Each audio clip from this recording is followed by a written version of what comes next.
Hello friends. Welcome back to Wonderfully Made Bible Stories for Children.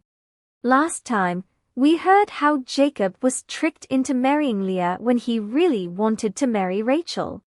Jacob eventually married Rachel as well, but with so many people in one family, things didn't always go smoothly.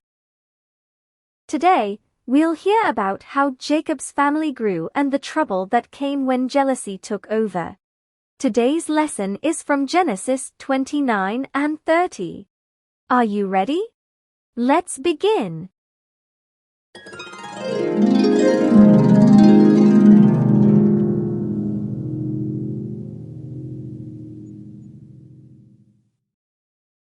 Jacob stayed in Haran with his new family, and over time, God blessed him with many children. But his home was not a peaceful one.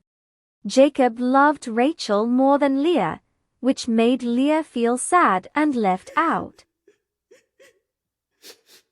But God saw Leah's sorrow, and he gave her children first.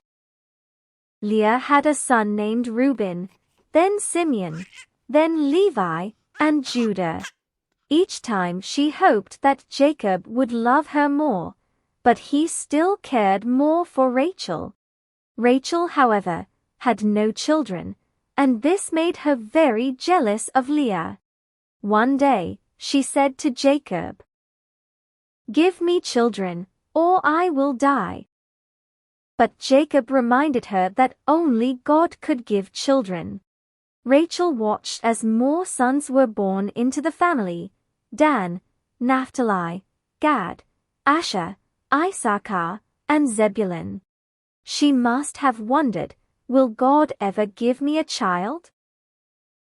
Then one day, after many years of longing, God answered her prayers, and she had a son. She named him Joseph, and he would grow up to be a very important part of God's plan. She also said, "May the Lord add to me another son." God answered this prayer, and Rachel later had another son called Benjamin, but we will talk more about him another time.